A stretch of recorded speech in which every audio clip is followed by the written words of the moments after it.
খাইতে পছন্দ সালাম দেওয়া যাবে না, আমি বললাম যে কি লিখা যাবে না, এই কথাটা কইতে বললাম যে সালাম না দিলে দোষ কি।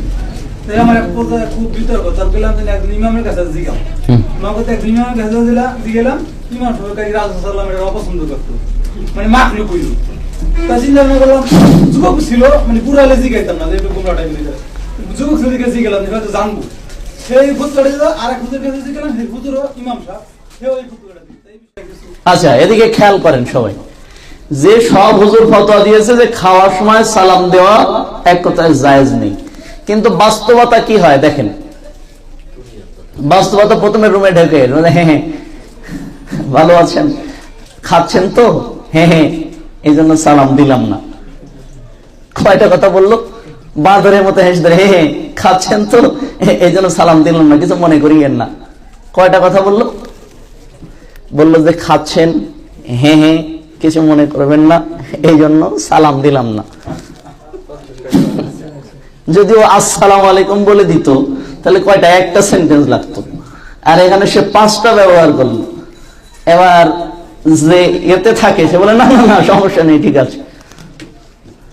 তো দেখেন, খাওয়ার সময়টা হচ্ছে, মানুষ অনেক সময় গলায় ভাত আটকে মারাও গেছে এমন তথ্য আমাদের কাছে আছে। তো খাওয়ার সময় কি শান্তি তো দরকার, তা সালাম দেওয়া মানে তো আল্লাহর শান্তি আপনার উপর বর্ষিত হোক।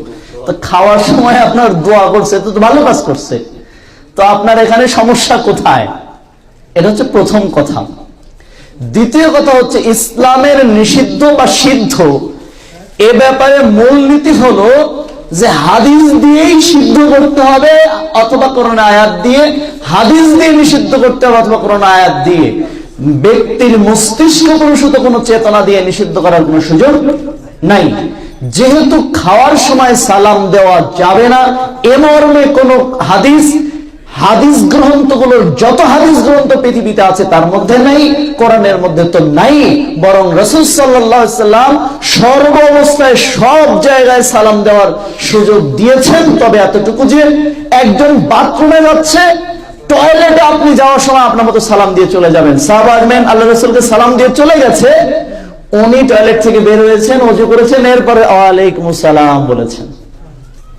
তার মানে আপনি টয়লেটে থাকা অবস্থায় উত্তরটা দিবেন না, কিন্তু টয়লেটে একটা লোক আছে, আপনি সালাম দিয়ে বেরিয়ে চলে যান, ওর সুযোগ মতো উত্তর দিবে। সালাম এত গুরুত্বপূর্ণ ইবাদত, সালাম দিতেই হবে। সালাম মানে মহব্বত তৈরি হবে সালাম দিয়ে মুমিনরা। আর শয়তানরা সালামগুলোকে গোসলের সময় সালাম দেওয়া যাবে না, খাওয়ার সময় দেওয়া যাবে না, কত রকম সিস্টেম বানিয়ে ফেলেছে। এগুলো নিছক শয়তানি। সালাম সর্ব অবস্থায় দেওয়া চলবে, কোনো অসুবিধা নেই। এমনকি তবে আপনি টয়লেটে থাকা অবস্থায় সালাম দিবেন না নিজে, কিন্তু আরেকজন আছে তাকে সালাম দেওয়া যাবে, সে টয়লেট থেকে বের হবে, সুযোগ মতো সালামের উত্তর দিয়ে দিবে। খাওয়ার সময় সালাম দেওয়া যাবে, অবশ্যই যাবে, সর্ব অবস্থাতে সালাম দেওয়া যাবে এবং আপনারা দিবেন সালাম। এটা হলো মূল কথা।